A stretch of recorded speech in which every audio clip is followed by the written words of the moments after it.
Hey friends, I just wanted to give you a quick update on what's going on in the garden. I guess this is almost early May, very end of April, and I'm doing things that I shouldn't do. I'm putting things in the ground that probably shouldn't be in the ground yet, but mostly because I have more than what I need. And I'm just trying to sort of sort through it and figure out what I really do need and what I really don't need. So let's take you on a little whirlwind tour of what is in the ground, and then I'll show you why I have too much. So first, in this bed over here, this is spinach from last year. I'll show you a little clip. I picked a bunch yesterday, so that's the first harvest of the year, which is super cool. This will definitely go to flower probably in the next week or two. It will go to flower really early. This is just a little patch of arugula, hopefully starting to come up around it. Some radishes, more arugula,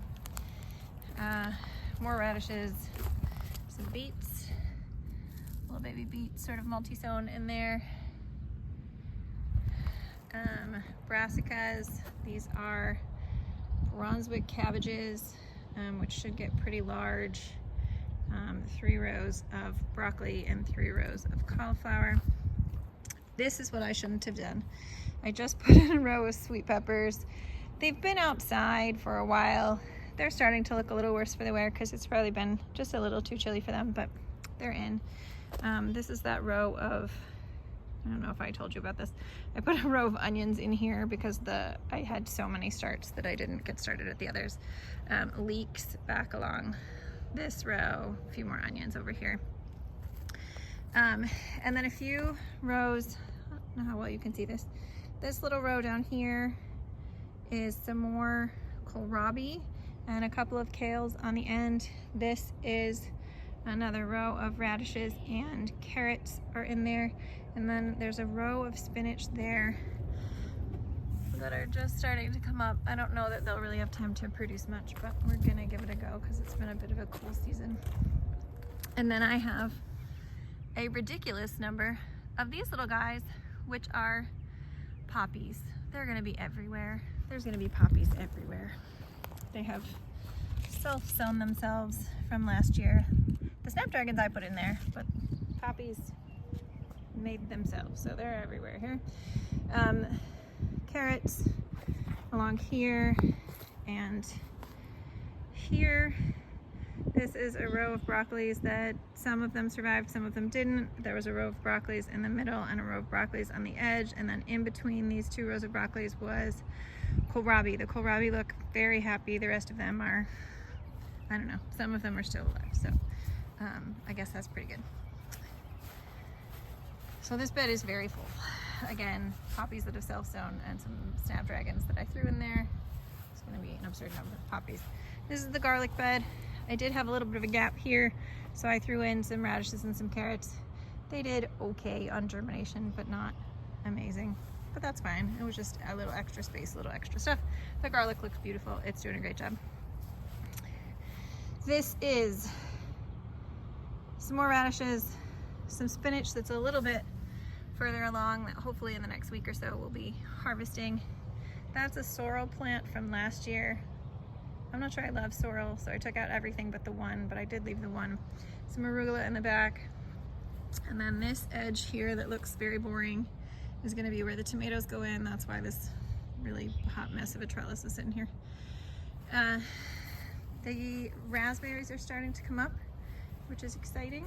I know almost everybody's raspberries are floricanes, I think, which is when they fruit on 2nd year stems, but mine are primocanes. I don't know what kind of raspberries I have that do that, but they send these up, they fruit on them in the spring and again in the fall, and then they die. So I cut them back every year, but they seem very happy. We'll put some fertilizer on them maybe. This is the baby cherry tree that never really grows, but it's been fed a couple times and it had a couple flowers on it, maybe the other one. So cherry trees need a partner in order to make fruit.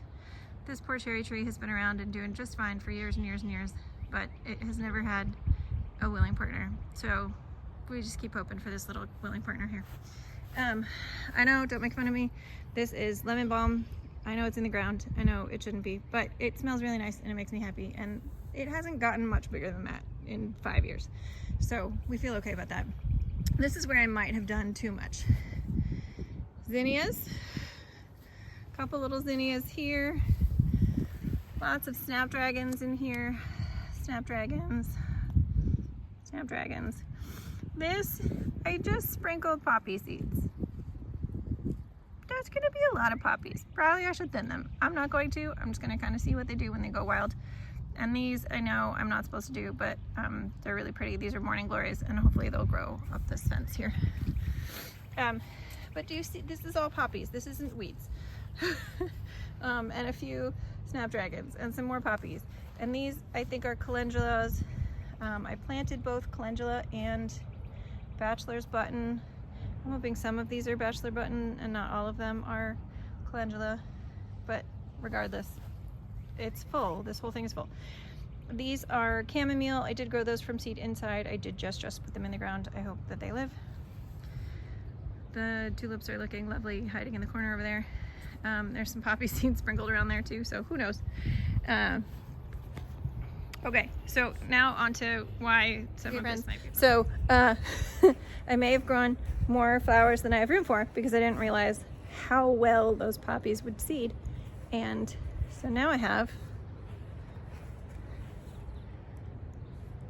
flowers. More zinnias. Hold on, sorry. More zinnias. The marigolds are gonna go at the other garden in with the peppers and tomatoes, so that's fine. Calendula, which grows beautifully. I assume I'll throw some of those in at the fire garden too. Some more snapdragons, which again, I will throw in somewhere. And then these two flats of fun things, like scabiosa, and a thing I can't say, and some straw flowers, and some stock, and status, and celosia, or however you say that. Friends, I don't know where that stuff's gonna go. Somewhere. I didn't harden off properly this year. I brought them all out on a shady day and it hasn't gotten back below freezing. So I tucked them in once or twice on windy days. And some of them are doing great and some of them are a little bit sad. Not the flowers, not the little baby flowers back there. I've been nice to them. They were started just very recently, so they're getting babied a little bit more. But things like the peppers and these tomatoes, these are the ones that are gonna stay here and go in that bed that I just showed you. But some of them, some are really sad. So some of the types did really well. We have cherry tomatoes there, orange Wellingtons, old Germans. Most of those did really well. So orange Wellingtons, still okay. Some cherry tomatoes, these are damsel, which are great. But if you notice, there's one flat suspiciously sad. So some of them have, you know, a little bit of damage here and there, or have flopped over a little more than I would like, but nothing that's really traumatic or unrecoverable. The eggplants are doing fine. The tomatillos are a little floppy, but like they'll recover. The celery and celeriac are looking fine. Some of the peppers are a little on the small side because I had to do them a second round, but you know, the peppers are mostly okay. But this tray, this tray had 18 very large plants like that, and there's 3, I think, that'll survive. A lot of them look like this. There's nothing survivable on there. I'm gonna leave it in here for a little while and see if something green shoots out of it, but I doubt it will. Many of them just look like this. So this is definitely because I didn't harden them off properly. You know, starting to send up flowers on the few that are alive. And that's a bummer because these are one of my types of paste tomatoes. Luckily, this is the other type of paste tomato. This is the Amish paste, and they have survived just fine. But these were a hybrid, and they said no thank you. And you know, the basil's still alive. The teeny tiny pepper plants survived, so I'm a little sad that that's what really gave way. But nothing's perfect. Every year is a little different, and I think next year, you can see from the size of these things, next year I probably just need to start everything a month later. I keep trying to start later and later, and I might be successful at that. I have to go back and look at the notes, but it feels like I'm failing, and it's probably because I get really excited and start things too soon, and then I need to get them out sooner than it's safe to get them out, and it all falls apart. But eventually we get enough to do what we want with it. So happy gardening. It's been a great week. We do not have a frost predicted in the next 10 days. Our last frost date is now-ish. So probably it'll be safe to put things out. If not, I am only putting things out that are super frost tender here at the house for now, so that I can throw a blanket on them if it gets bad. See you later.